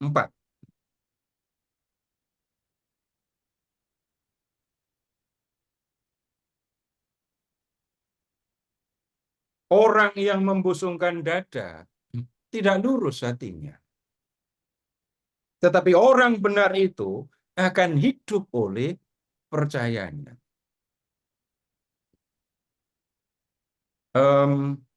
Bapak Ibu lihat dulu, orang yang membusungkan dada. Hal yang biasa saja. Kalau orang mendengar kata membusungkan dada, ini ungkapan apa? Sombong. Sombong. Congkak. Sekarang, tolong Bapak Ibu mengingat, pernah nggak ketemu ungkapan orang sombong yang jujur? Barusan. Barusan. Ini dua kata ini nggak bisa muncul bareng, nggak pernah muncul bareng ya. Orang yang membusungkan dada tidak lurus hati. Lurus hati itu bagaimana? Melakukan segala sesuatu dengan benar, dengan ketulusan hati. Kemudian, sebaliknya, orang yang benar itu akan hidup oleh percayanya. Orang yang benar akan hidup oleh percayanya. Orang benar akan hidup karena percaya. Dan Bapak Ibu, tidak bisa kita tiba-tiba mengambil kalimat ini lalu menyampaikannya kepada siapapun. Bapak Ibu ketemu orang yang jalannya membusungkan dada lalu mengatakan, kamu nggak lurus hati, gitu ya. Firman ini disampaikan dalam konteks hubungan antara Yehuda dengan Babel, gitu kan? Nah, kalau begitu, Bapak Ibu mengingatnya jadinya sederhana saja. Yang disebut orang yang membusungkan dada, orang yang sombong, ini siapa? Babel. Yang disebut orang yang benar, Yehuda. lalu kita akan menemukan Babel, ya, itu hidupnya, cara hidupnya enggak akan benar. Nah, kamu orang-orang Yehuda, percayalah kepadaku dan aku akan membuat kamu tetap hidup. Kemudian kita lihat kalimat berikutnya. Orang sombong dan khianat, dia yang melangkah, tetapi ia tidak akan tetap ada. Lebih lanjut itu berarti orang Babel itu akan hilang. Orang Babel akan musnah. Siapa yang memusnahkannya? Tidak ada lain, Tuhan. Ia mengangangkan mulutnya seperti dunia orang mati, dan tidak kenyang-kenyang seperti maut. Sehingga segala suku bangsa dikumpulkannya, dan segala bangsa dihimpunkannya. Bapak Ibu, kalau orang makan, itu bisa kenyang kan ya? Orang makan itu bisa berhenti setelah kenyang. Tetapi kalau orang mengumpulkan uang, pernah puas, pernah merasa cukup apa enggak? Duit saya sudah cukup, saya nggak mau cari lagi gitu. Orang sekaya apapun, ini hitungan wajar ya, orang masih tetap memerlukan dan bisa mengumpulkan uang. Sekarang Bapak Ibu bayangkan orang yang punya niat jahat, orang yang punya sifat jahat. Dan orang ini mengumpulkan uang. Ngerampok sana, ngerampok sini, curi sana, curi sini. Dan kemudian Bapak Ibu pernah nggak ketemu perampok yang suka nabung? Ini kejadian luar biasa. Lebih lanjut, Bapak Ibu silahkan lihat Babel. Kerajaan-kerajaan di zaman kuno yang kuat melakukan ekspansi. Menguasai satu wilayah untuk mengeruk kekayaannya. Dan itu terus dilakukan oleh orang Babel. Tapi Babel yang dipandang sebagai kerajaan yang sombong itu pada waktunya akan hilang. Pada waktunya tidak akan tetap ada, musnah, hilang. Kemudian kembali lagi, ketika kita membaca ini, ungkapan di ayat 12, di ayat 4, orang benar itu akan hidup oleh percayanya. Kembali ke Yehuda, kembali kepada orang-orang Yehuda. Ini adalah seruan kepada orang Yehuda supaya hidup benar, supaya percaya kepada Tuhan. Nah, begini Bapak Ibu, bicara tentang orang benar ya. Orang benar. Ini jelas ada kaitan dengan keadilan yang menjadi tema utama di dalam ini bulan kitab suci. Bapak Ibu, bisa nggak berlaku adil? Kalau saya berlaku adil, kalau kita berlaku adil, biasanya gitu ya, biasanya urusannya berkaitan dengan memperlakukan entah murid, entah anak. Tapi sekarang begini, saya termasuk yang memahami berlaku adil itu berarti memperlakukan sesama dengan benar. Memperlakukan sesama dengan benar. Itu berlaku adil. Kalau di sini disebutkan orang benar, maka yang kita perlu perhatikan orang ini adalah orang yang memperlakukan sesamanya dengan benar. Sekarang begini, saya ambil contoh, tapi contoh yang gampang saja ya. Enggak perlu membuat siapapun ini tersinggung. Bapak Ibu silahkan membayangkan. Ada seorang yang sudah berusia lanjut, hidup sendiri, suaminya sudah tidak ada, anaknya sudah pergi dan jarang nengok mama yang sudah berusia lanjut ini. Kalau Bapak Ibu datang, ya, padahal keadaan Bapak Ibu berbeda, Bapak Ibu dekat sama anak-anak, dekat sama cucu, gitu ya, dekat sama anak-anak, dekat sama cucu, terus Bapak Ibu kunjungi orang itu. Lalu orang itu mulai mengeluh karena anaknya yang nggak pernah mengunjungi, sampai sekarang belum pernah lihat cucunya. Apa yang akan Bapak Ibu lakukan?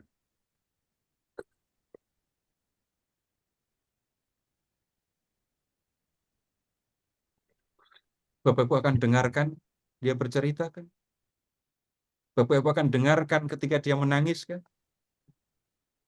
Coba kalau sampai ada mendengarkan yang seperti itu, lalu mengatakan, kalau anakku nggak gitu, Bu.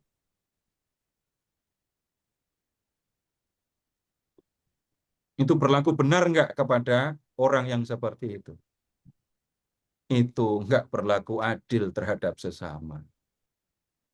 Dan Bapak Ibu, kita berlatih dari kecil menghadapi orang yang seperti ini, harusnya bagaimana? Menghadapi orang yang seperti ini, bagaimana? Sudah tahu temannya kolesterol tinggi. Nah, bagaimana berlaku adil kepada orang ini? Enggak apa-apa lah makan dikit-dikit. Saya juga enggak apa-apa kok gitu. Itu berlaku tidak benar. Berlaku benar, berlaku adil terhadap sesama, mirip. Memperlakukan sesama dengan benar. Dan untuk memperlakukan sesama dengan benar, yang memperhatikan keadaan orang itu. Orang yang benar itu juga punya relasi dengan Allah. Untuk bisa mengetahui mana yang benar, mana yang tidak, orang yang beriman akan memperhatikan Allah, memperhatikan apa yang dikehendaki oleh Allah, dan orang ini hidup dalam relasi dengan Allah. Orang yang percaya kepada Tuhan tahu Tuhan menghendaki apa, Tuhan menghendaki apa. Salah satu yang pasti dikehendaki oleh Allah adalah memperlakukan sesama dengan benar. Tapi lanjut, sekarang hubungannya jadinya begini. Orang yang percaya kepada Tuhan, akan memperlakukan sesamanya dengan benar. Dan orang yang benar ini akan menyerahkan hidupnya kepada Tuhan. Kembali lagi sekarang ke Yehuda. Nabi menerima firman dari Tuhan dan kemudian Tuhan mengatakan orang yang benar akan hidup karena oleh percayanya. Karena percaya kepada Allah, orang yang benar akan membiarkan Tuhan bertindak. Orang Yehuda sudah mengalami kekalahan, sudah berdosa, sudah dihukum. Tapi Tuhan mengingatkan, hiduplah benar dan percayalah kepadaku, maka aku akan memberikan kehidupan kepadamu. Nah, ini yang harus ditulis atau pada law. Bukan penjelasan yang saya omongkan ini tadi, tapi yang harus ditulis itu adalah ayat 4 dan 5. Ini yang harus ditulis. Setelah ditulis, harus dipasang pada tempat yang strategis gitu ya. Tujuannya supaya orang yang lewat dapat membacanya.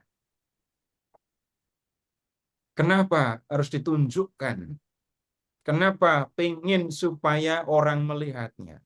Karena apa yang dilihat ini belum terjadi, tapi pasti akan terjadi. Tunggu saja. Gitu. Nah, kemudian sekarang saya ajak Bapak Ibu untuk melihat, ini penglihatan. Kata penglihatan ya. Seorang nabi itu mendengarkan firman Tuhan, salah satunya dengan menggunakan ini, penglihatan. Atau kalau dilihat sebaliknya, Tuhan menyampaikan pesan kepada para nabi, salah satu caranya adalah dengan penglihatan. Ada penglihatan dan pendengaran. Kemudian di cara yang lain, nggak usah pakai cara apa-apa. Kalau Nabi pasti tahu hukum Taurat. Nabi pasti tahu perjanjian Yahweh dengan Israel. Pelanggaran terhadap perjanjian sudah pasti itu pelanggaran, kesalahan. Cara lain yang digunakan Tuhan untuk menyampaikan pesan kepada para nabi itu adalah dengan melihat tanda-tanda zaman. Tapi yang dua kita tinggalkan. Kita lihat penglihatan. Sekarang begini, Bapak Ibu pernah nggak melihat tanpa mata? Melihat, tapi nggak pakai mata.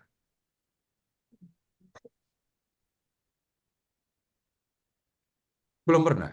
Oh, bohong. Waktu mimpi. Ya, lihat waktu mimpi. Waktu mimpi itu matanya terpejam atau terbuka? Terpejam. Terpejam. Tapi dalam mimpi itu Bapak Ibu melihat kan? Melihatnya pakai mata apa enggak? Iya. Melihat dalam mimpi masuk pakai mata? Enggak pakai mata. Jadi waktu itu saya melihat, tapi melihatnya enggak pakai mata. Bapak Ibu ingat-ingat ya, kalau sedang mimpi, itu yang Bapak Ibu lihat di mimpi jelas apa enggak? Jelas. Ngelihat wajah, ngelihat orang ini, ngelihat orang itu, ngelihat pohon, ngelihat apa, jelas kan ya? Padahal enggak pakai mata. Jangan-jangan kalau pakai mata malah kurang jelas. Karena udah pakai kacamata. Karena pengaruh usia. Tapi kalau melihat dalam mimpi, mau usia berapa saja, itu tetap saja yang dilihat jelas. Saya kalau tidur seringkali pakai kacamata, supaya nanti kalau mimpi, ngelihatnya lebih jelas. Kalau mimpi terima uang, hitungnya lebih cepat. Pernah ngomong gitu? Enggak. Nah, sekarang Bapak Ibu silahkan membayangkan ya, seorang nabi dapat penglihatan itu seperti kita sedang bermimpi, tapi dalam keadaan tidak tidur, tapi dalam keadaan sadar dan mata terbuka. melihat tanpa mata, ya, tetapi dalam keadaan sadar, bukan dalam keadaan tidur. Bayangkan begitu saja, kalau Bapak Ibu belum pernah terima penglihatan, ya tidak masalah. Tuh, yang saya sampaikan kan hanya penglihatan itu maksudnya apa sih, kayak apa sih, gitu. Nah, kemudian kalau Nabi diminta untuk menulis penglihatan, bukan repot. Nah, penglihatan kok ditulis? Harusnya kan difilmkan. Tapi lihat sekarang Bapak Ibu, kembali ke bab 2, ayat 4 dan 5. Itu yang harus ditulis, itu yang dinyatakan oleh Tuhan kepada Habakuk melalui penglihatan. Yang dilihat oleh Habakuk apa? Orang yang membusungkan dada nggak lurus hatinya, tapi orang benar akan hidup oleh percayanya. Nah, Bapak Ibu, ketika kita melihat nubuat Habakuk yang berisi ini keluhan dan tanggapan, keluhan kedua dan tanggapan. Kemudian di tanggapan yang kedua Tuhan berbicara tentang orang benar akan hidup oleh percayanya. Lalu ada beberapa hal yang kita bisa pelajari. Bapak Ibu tinggal baca nanti di PDF-nya ya, saya bacakan saja. Tuhan itu mengingatkan bahwa orang akan hidup oleh percayanya. Ia meminta Habakuk mengingatkan umatnya untuk tetap percaya kepadanya, walaupun mereka menghadapi situasi yang sulit. Orang benar menjalani kehidupan sebagai orang yang memiliki hubungan dengan Allah. Ia memahami kehendak Allah dan hidup menurut kehendaknya. Kemudian, orang yang percaya itu menyerahkan hidupnya kepada Allah. Ia akan membiarkan Allah melakukan apa yang dikehendakinya. Dan ia, orang yang percaya itu, siap sedia menerima semua yang diputuskan oleh Allah. Karena percaya kepada Allah, ia bersedia melakukan apapun yang dikehendaki oleh Allah. Kepercayaan kepada Allah ini yang membuat orang selamat. Karena Allah itu memperhatikan orang-orang yang menyerahkan diri kepadanya. Sampai di sini masih tanpa abstrak. Karena memang bicara tentang ini, percaya. Sekarang begini, Bapak Ibu, kalau bicara tentang percaya kepada Tuhan. Bapak Ibu percaya kalau dalam diri Yesus, Allah itu menghapus dosa-dosa kita. Kita percaya itu. Tapi pertanyaannya, apa buktinya kalau saya percaya itu? Apa tandanya kalau saya percaya? Pernah nggak Bapak Ibu mengatakan, enggak apa-apa berdosa, namanya juga Manusia. Tambah lagi, jadi berdosa itu manusiawi, maka berdosa itu enggak apa-apa.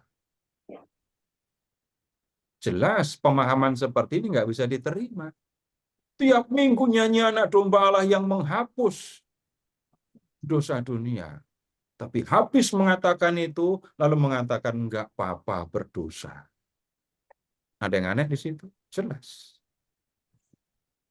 Kalau memang saya percaya kepada Tuhan yang sudah menghapus dosa saya, maka harusnya berlaku seperti yang sering diucapkan orang Katolik itu loh. Dan berjanji dengan pertolongan rahmat-Mu akan memperbaiki hidupku dan tidak akan berbuat dosa lagi. wah, itu baru tanda kalau saya percaya Yesus menghapus dosa saya. Gitu kan? Nah, kepercayaan yang seperti ini yang akan menyelamatkan. Bukan soal mulut mengucapkan aku percaya. Kalau mulut mengucapkan aku percaya, hanya mulut yang percaya, nanti yang masuk surga juga cuma Mulut saja. repot kan kalau mau gosok gigi. Itu yang dimaksudkan percaya itu seperti itu. Tuhan menghendaki apa? Saya lakukan. Sekarang begini juga, contoh yang lain lagi. Bapak Ibu sudah berapa kali mendengar Tuhan Yesus mengasihi kita, mati di kayu salib. Tiap Kamis Putih mengatakan, seperti aku telah mengasihi kamu, demikianlah kamu harus saling mengasihi. Bangga di mana-mana Tuhan Yesus mengajarkan kasih. Tapi pertanyaannya, Bapak Ibu, pernah nggak mengucapkan kalimat mengasihi itu berat? Ketika saya mengatakan mengasihi itu berat, saya ingat kasih Tuhan kepadaku atau tidak? Enggak. Saya mengingat bahwa Roh Kudus diberikan kepadaku dan Roh itu memberikan kekuatan kepadaku untuk mengasihi atau enggak? Enggak. Yang saya ingat hanyalah sakit hati yang sudah ditimbulkan oleh orang itu untuk saya. Itu yang membuat berat.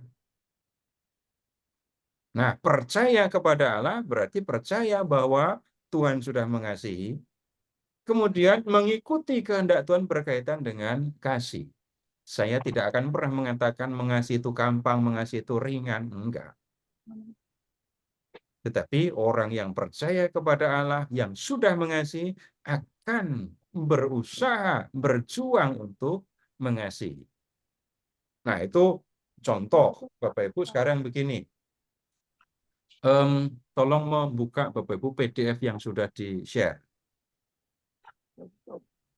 Tolong buka PDF yang sudah di-share. Lalu lihat ke halaman 25.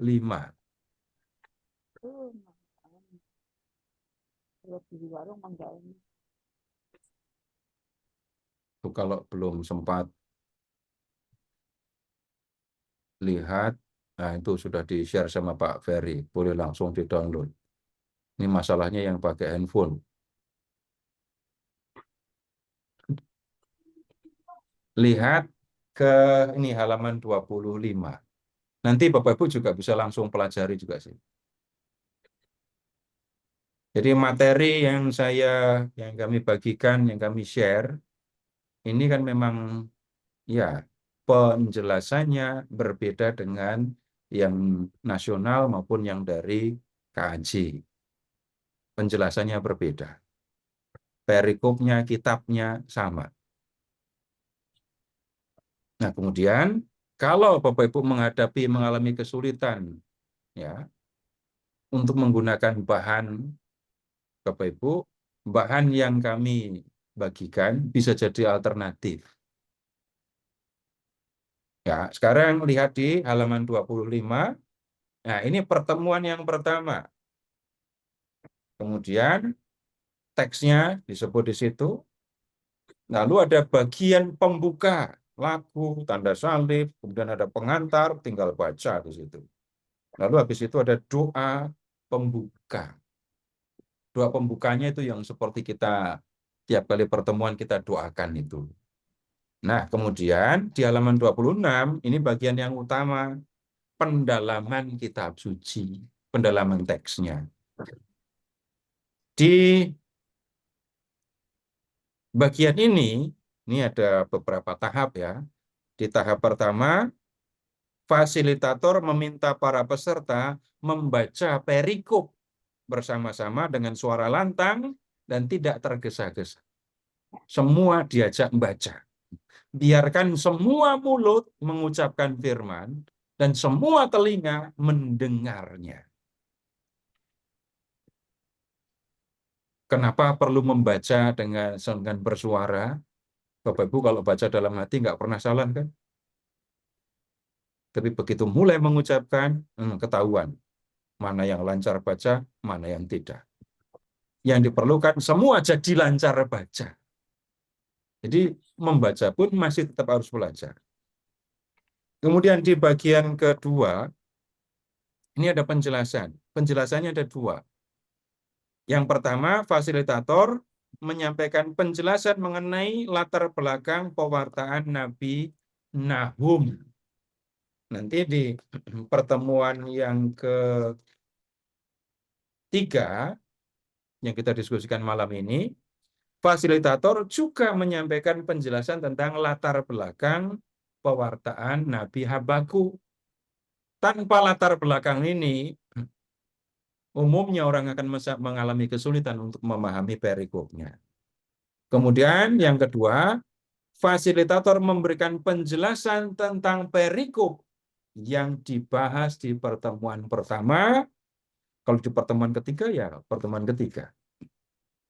Dan perlu diusahakan supaya para peserta itu dilibatkan. Dilibatkan untuk apa? Ya, membaca, memahami isi perikop. Jadi membaca atau menjelaskan sekali waktu kan baca bersama ayat ini, baca ayat ini, sehingga dalam satu kali pertemuan bisa terjadi para peserta membacanya berulang-ulang. Kemudian bagian berikutnya itu pendalaman. Fasilitator meminta para peserta membaca kembali perikop dan mengingat penjelasan fasilitator sambil memperhatikan pertanyaan-pertanyaan di bawah ini. Peserta dapat dibagi dalam kelompok dan setiap kelompok mencari jawaban atas pertanyaan. Pertanyaan pertama, jelaskan gambaran mengenai Tuhan yang disampaikan dalam perikop ini, ayat 3-5. Kalau di pertemuan ketiga, jadi pertemuan pertama dan ketiga itu mirip. Di pertemuan ketiga, pertanyaannya, jelaskan keluhan yang disampaikan oleh Nabi Habakuk kepada Tuhan dan bagaimana tanggapan Tuhan terhadap keluhan itu. Pertanyaan yang kedua, jelaskan makna ungkapan orang benar itu akan hidup oleh percayanya. Itu yang ketiga ya. Kalau pertanyaan untuk pertemuan pertama, yang kedua, jelaskan apa yang dilakukan Tuhan kepada orang-orang yang memusuhi umatnya. Jelaskan apa yang dilakukan oleh Tuhan kepada umatnya yang sudah diganggu dan dibuat menderita oleh musuh-musuhnya. Buat kelompok supaya bareng-bareng nyari jawaban. Perlu pleno? Nggak usah. Yang penting bersama-sama melototin Alkitab, nyari jawaban di Alkitab. Pertanyaannya nggak sulit karena ada di teks. Kemudian, di bagian berikutnya, masih di halaman 26, bagian D sekarang ya, fasilitator menyampaikan pesan yang diambil dari bacaan yang telah direnungkan berikut ini. Ini minta maaf kalau di buku ini saya sediakan pesannya, supaya ya nggak melenceng jauh lah. Karena begitu membaca Nahum bab 1 ayat 2-8, Tuhan itu pembalas, tapi Tuhan itu baik. Itu bisa membingungkan. Pesannya seperti apa? Nah, saya sudah siapkan di sini. Kemudian yang E, ini doa umat. Bapak Ibu, bukan doa spontan ya. Bukan doa spontan. Bapak Ibu ingat saja, spontan itu artinya apa?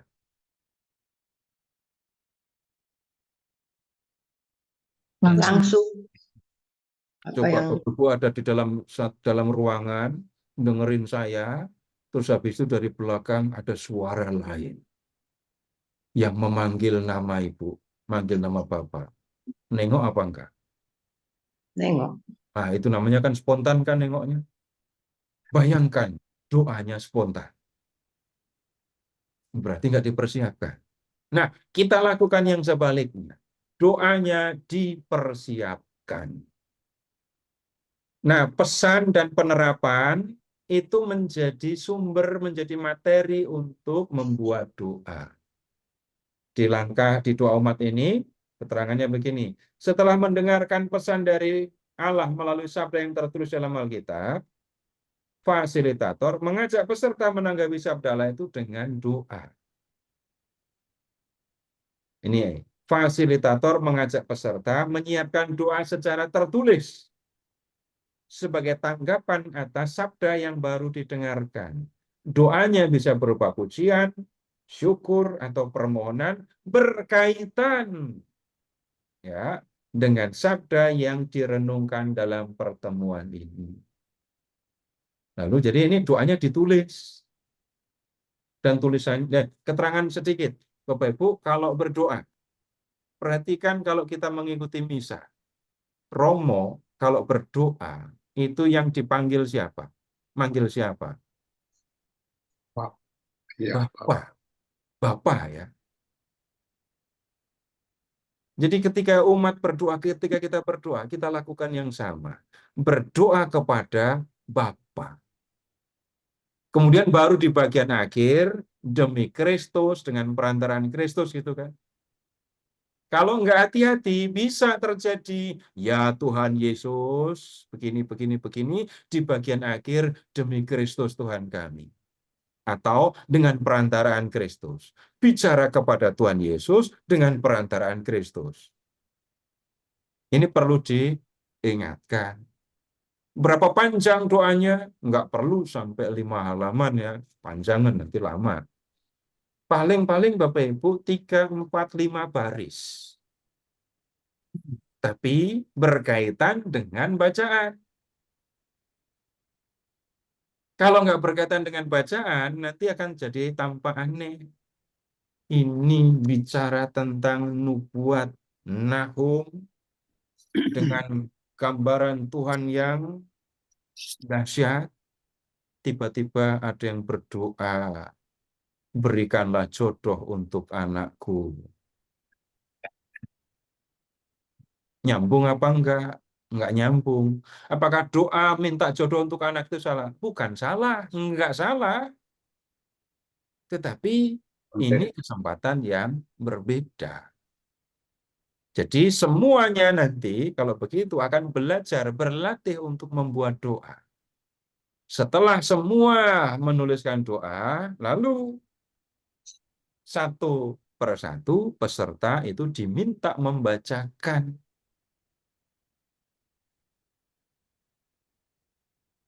Kalau kita menulis doa, Bapak Ibu, doa kita pasti terbatas. Dah. Yang tidak terbiasa berdoa harus belajar menulis doa. Menulis 3 kalimat, 4 kalimat, 5 kalimat, itu pun harus belajar ya. Yang sudah sangat terlatih untuk berdoa, itu kalau doanya nggak ditulis, itu bisa panjang sekali doanya. Lalu semua orang didoakan, apapun didoakan, tapi nggak nyambung dengan bacaan. Jadi penulisan ini melatih orang untuk berdoa, tapi sekaligus membatasi doa supaya berkaitan dengan firman, sehingga benar-benar menjadi tanggapan atas firman. Tapi kalau begini, pertemuan pendalaman Alkitabnya itu yang datang 70 orang gitu. Apakah harus doa satu-satu? Ya nggak apa-apa. Kalau mau pertemuannya berapa jam? Kalau pesertanya sedikit, Bapak Ibu, sedikit ya, usahakan semua berdoa. Tapi kalau pesertanya memang banyak sekali, ya pilih, beri kesempatan kepada orang-orang tertentu untuk mendoakannya satu demi satu, orang-orang tertentu ya. Tapi habis itu, semua diminta mendoakan doa yang sudah ditulis dalam hati. Nah, pendalaman Alkitab, Bapak Ibu, sesungguhnya berhenti sampai di sini. Jadi firman itu dibaca, dipahami, lalu dipikirkan, dipahami pesannya, lalu ditanggapi dengan berdoa. Jadi, pahami yang tertulis, pahami pesannya, tanggapi dengan doa. Sudah, begitu doang. Dan ketika firman itu didengarkan dengan cara seperti itu, Bapak Ibu, lama-kelamaan firman itu yang akan menggerakkan kita untuk melakukan apa yang dikehendaki oleh Allah. Baik Bapak Ibu, begitu pembicaraan kita untuk malam hari ini berkaitan dengan materi atau PDF-nya. Kalau ada yang perlu ditanyakan, bisa sekarang. Boleh saya tanggapi sedikit ya Pak Seto. Ini PDF yang ditempel di chat itu kalau tidak salah itu BKSN yang versi KJ. Begitu ya Pak Ferry ya. Sudah saya perbaiki, Pak. Sudah yang terakhir yang sudah saya perbaiki. Yang pertama dari KJ, kemudian yang kedua dari Pak Seto sendiri ya.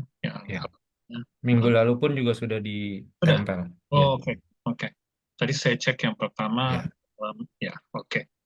Baik Bapak Ibu sekalian, ini sudah bisa di-copy ya.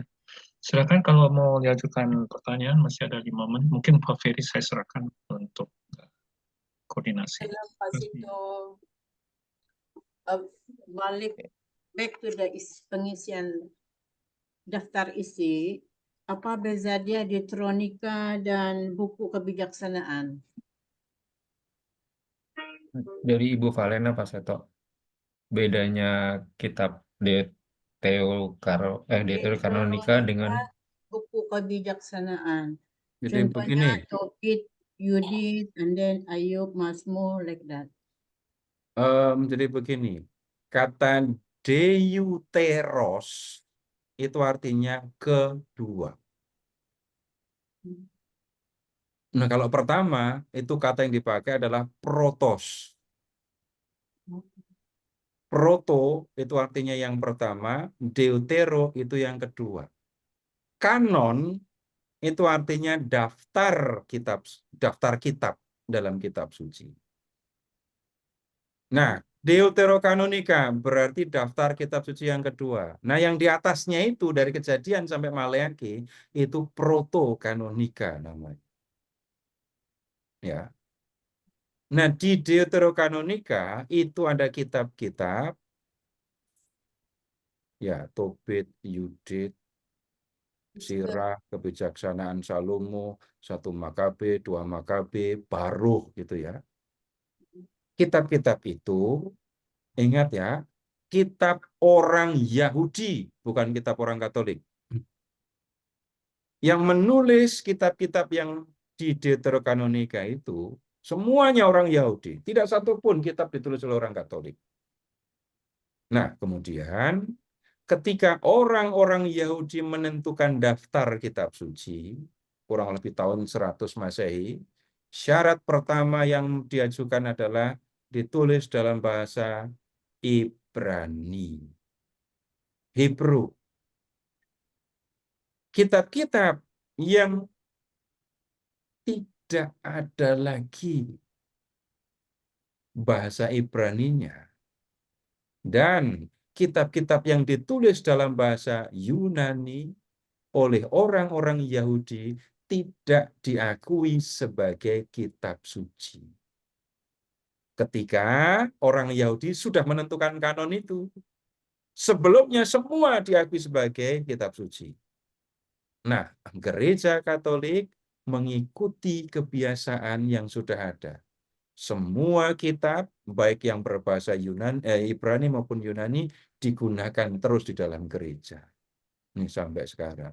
Kitab Kebijaksanaan Salomo itu bersama dengan kitab Yesus bin Sirach, kalau bicara tentang pembagian kitab ya, termasuk dalam kelompok kitab kebijaksanaan.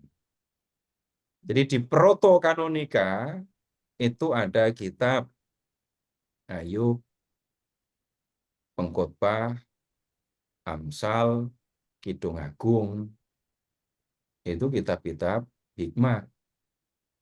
Nah, di Deuterokanonika ada Kebijaksanaan Salomo, ada Yesus bin Sirach.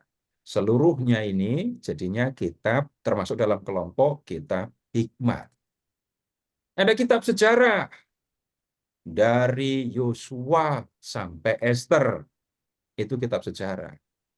Nah, di Deuterokanonika ada yang menjadi bagian kitab sejarah, Tobit, Yudit, kemudian 1 Makabe, 2 Makabe. Nah, begitu dulu Bu keterangannya ya. Ya, thank you. Welcome. Pak Seto, ini ada pertanyaan dari Bapak Antonius Sandi. Balik lagi ke kitab Raja ya Pak Seto. Apakah setelah diserang oleh orang Kasdim, akhirnya bangsa Yehuda musnah karena rakyatnya ditangkap atau dibunuh atau dibuang ke Babel? Yang tadi nanti bisa dicek lagi ya. 2 Raja bab 25 ayat 8 sampai dengan 12. Penduduk Yehuda diangkut ke pembuangan. Orang-orang miskin yang ditinggalkan buat jaga kebun anggur. Mereka ke pembuangan kan? Kemudian habis itu 70 tahun kemudian gitu ya. Mereka yang dibuang, anak-anak dari orang-orang yang dibuang kembali ke Yehuda. Nanti bisa membaca Ezra, kitab Ezra, bab 1 ayat 1 sampai dengan 4. Mereka yang pulang ke Yehuda ini kemudian mendirikan kembali bait Allah yang sudah dihancurkan oleh Babel. Begitu, Pak. Ya, Jadi baik. periksa teks-teks yang saya sebut ya. 2 Raja 25, 8, 12, Ezra 1 ayat 1 sampai dengan 4. Ya. Lalu pertanyaan dari Ibu Diana terkait teknis pertemuan yang tadi Pak Seto jelaskan. Ini pada saat membuat doa. Ini membuat doanya pada saat pertemuan atau sudah ditunjuk sehari sebelum pertemuan? Pada saat pertemuan setelah fasilitator memberikan penjelasan macam-macam ini tadi. Kasih waktulah. Entah 5, entah 10 menit. Kalau 10 menit kelamaan ya. Doanya cuma 3 sampai 5 kalimat begitu saja. Jadi bersama-sama belajar membuat doa. Itu yang jadi penting. Jadi belajar bersama-sama di tempat ya membuat doa. Fasilitator bisa jadi perlu mengingatkan kalau berdoa kepada Bapa ya. Lalu di akhir baru disebut dengan perantaraan Kristus. Seperti itu sederhana tapi penting untuk disampaikan. Jadi buat doanya di waktu pertemuan. Pertemuannya maksimal usahakan hanya 1,5 jam maksimal. Kalau bisa lebih cepat, enggak apa-apa. 1 jam 15 menit, habis itu siapin makanan dan minuman. Makin panas makin bagus. Biar pada ngobrol enggak pulang-pulang. Supaya ada rasa kangen dan berikutnya mau datang lagi. Ya, begitu Pak.